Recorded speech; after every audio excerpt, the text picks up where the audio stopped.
بسم اللہ الرحمن الرحیم نحمدہ نصلی علی رسولہ الکریم اما بعد۔ اگست کا مہینہ آ گیا۔ ہر سال اگست کا مہینہ آتا ہے اور ہمیں یاد دلاتا ہے کہ ہم ایک آزاد وطن میں رہتے ہیں۔ اس وطن سے ہمیں بہت سی شکایتیں بھی ہیں، شاید وطن سے نہیں ہیں بلکہ ان لوگوں سے ہیں جو اس وطن کی باغ ڈور سنبھالے ہوئے ہیں۔ اس لیے ہم بہت دفعہ پاکستان کے بارے میں ایسے الفاظ کہہ دیتے ہیں جو کہ کہنے نہیں چاہیے اور ان سے ناشکری ہو جاتی ہے۔ لیکن یہ جب 14 اگست آتی ہے تو ہوتا کیا ہے، اور 14 اگست پہ ہمیں کون سی باتیں یاد آ جاتی ہیں؟ ہمیں یہ یاد آ جاتا ہے کہ پٹاخے چھوڑنے، گانے گانے، جھنڈے لگانے، گھر پہ بھی جھنڈے لگانے، موٹر سائیکل پہ بھی لگانے، اور موٹر سائیکل کا سائلنسر نکال کر اور سڑکوں پر چلا دیے اور تمام لوگوں کو تنگ کرنا ہے۔ تو یہ ہمارے نزدیک محبت کی علامت، محبت کی نشانی، محبت کا اظہار یہ ہے کہ ہم شور شرابہ کریں، غل غپاڑہ کریں اور چیخنا چلانا کریں، نعرے لگائیں، یہ محبت کا اظہار ہے۔ تو 14 اگست جب آتی ہے تو اصل میں کس بات کا احساس ہونا چاہیے؟ اس بات کا احساس ہونا چاہیے کہ یہ 14 اگست کے معنی کیا ہیں؟ 14 اگست کے معنی ہیں لا الہ الا اللہ۔ کہ جب اس 14 اگست کی تیاریاں ہو رہی تھیں، کوششیں ہو رہی تھیں، تحریک چل رہی تھیں، تو نعرہ کون سا لگ رہا تھا کہ پاکستان کا مقصد کیا؟ لا الہ الا اللہ۔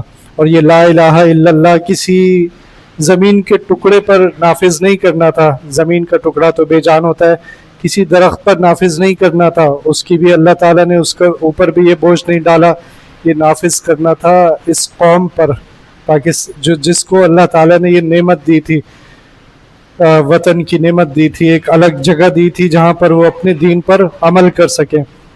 تو اب یہ قوم کی ذمہ داری جو تھی وہ ہر کسی نے قوم پر ڈال دی، حالانکہ قوم کی ذمہ داری سب سے پہلے شروع ہوتی تھی اپنے سے، کہ میں بھی اس قوم کا حصہ ہوں، یہ جس مقصد کے لیے میں پاکستانی ہوں وہ مقصد یہ ہے کہ لا الہ الا اللہ کو اپنے اوپر نافذ کر دوں۔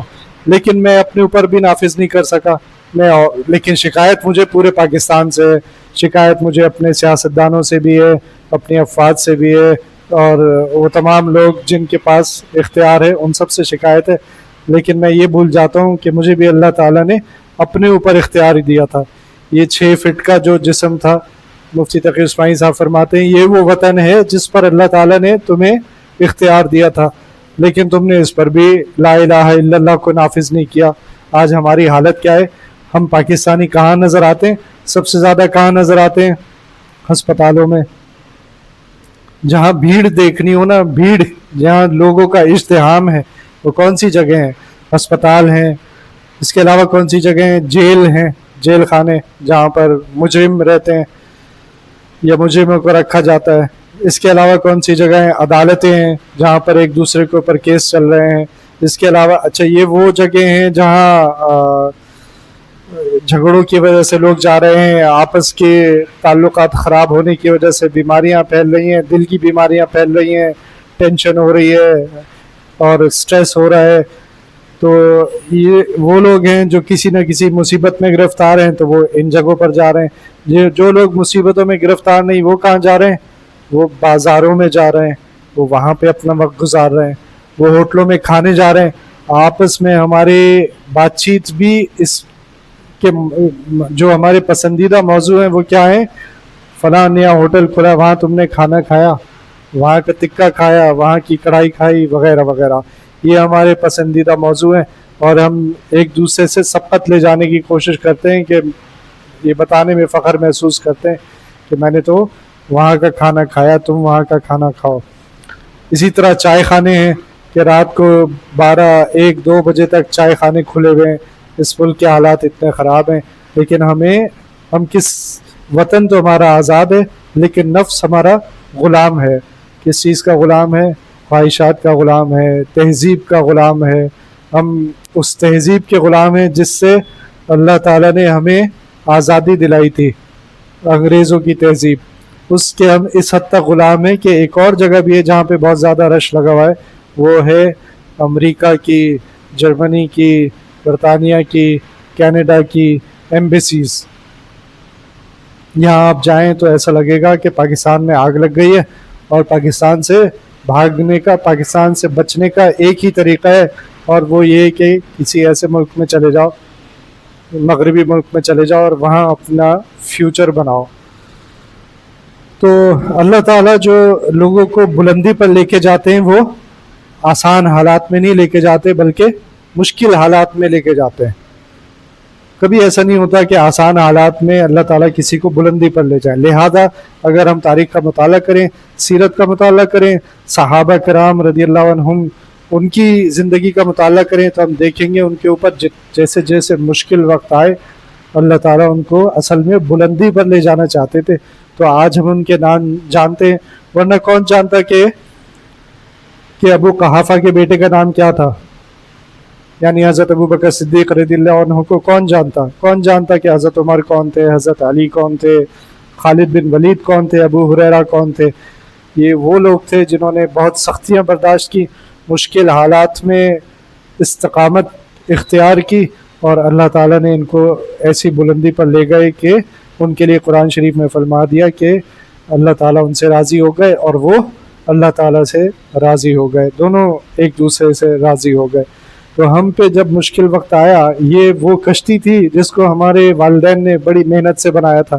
اس پاکستان کو اپنی جانیں دیں، اپنا ملک چھوڑ کر آ گئے، اور راستے میں ان کو کسی کی اولاد کو قتل کر دیا گیا، کسی کے ماں باپ کو، اور اتنی قربانیاں دینے کے بعد یہاں پر آئے تھے. یہ وہ کشتی تھی جس کو اتنی محنت سے بنایا تھا.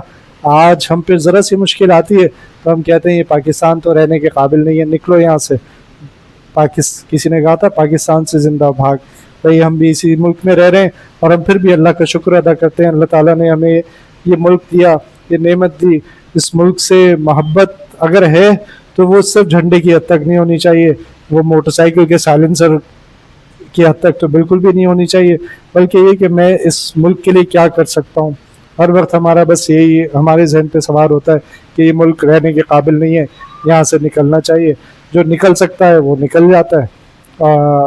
جس کے پاس یہاں تک کہ ماں باپ قرضے لے کر اپنی اولاد کو باہر بھیج رہے ہیں، اور پھر ایسے وقت بھی دیکھتے ہیں کہ 40-50 لاکھ روپے خرچ کر دیا اولاد کو باہر بھیج کر، اور جب ماں باپ کی تدفین کا وقت آیا تو اولاد واپس نہیں آئی، ان کو دفنانے کے لیے واپس نہیں آئی.